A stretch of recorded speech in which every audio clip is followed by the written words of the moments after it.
আমাকে অনেকে মেসেজ দিচ্ছেন এবং কল দিচ্ছেন, প্রচুর পরিমাণ মেসেজ আসতেছে, কল আসতেছে। আমি যতটুকু পারি রেসপন্স করতেছি।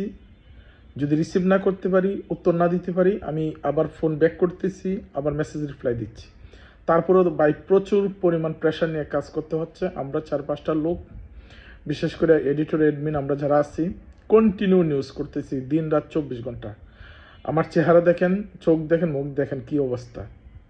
অনেকেই হচ্ছে রাগ করতেছেন যে ফোন রিসিভ করতে পারতেছি না, মেসেজ দিচ্ছেন, রিপ্লাই দিতে পারতেছি না। ভাই, একটা নিউজ এডিট করতে হয়, ফটো কার্ড বানাতে হয়, ভিডিও এডিট করতে হয়, প্রুফ দেখতে হয়, এরপরে হচ্ছে এগুলো চেক করতে হয়, চেক করে আপনার আপলোডে দিতে হয়, আপলোডে যাওয়ার পরে সেগুলো সবগুলো লিঙ্ক ধরিয়ে দিতে হয়, লিঙ্ক ধরিয়ে দিয়ে আপলোড দিতে হয়। বুঝতে পারছেন কত প্রেশার নিয়ে কাজ করতে হচ্ছে। এবং কন্টিনিউ সারা দেশের এই 56,000 বর্গমাইলের, টেকনাফ থেকে তেঁতুলিয়া, রূপসা থেকে পাতুরিয়া, সুন্দরবন থেকে সুনামগঞ্জ, কোথায় কি হচ্ছে সব কিছু নজরে নিয়ে কাজ করতে হচ্ছে। প্লিজ কেউ কষ্ট পাবেন না।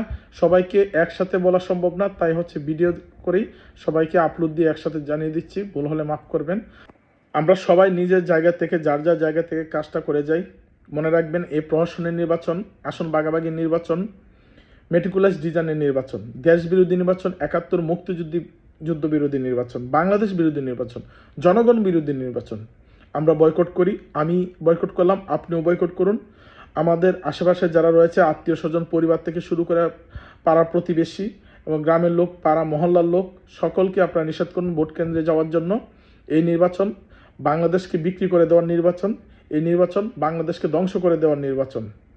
আসুন, যেখানে নৌকা নাই সেখানে ভোট নাই।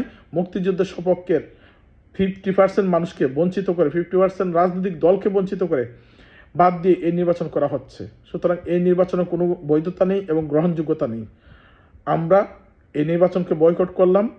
আগামীতে বাংলাদেশ মুক্তিযুদ্ধের নেতৃত্বে, মুক্তিযুদ্ধের পক্ষের রাজনৈতিক দল এবং জনগণ রাজনীতির ব্যক্তিত্বদের নেতৃত্বে এগিয়ে যাবে।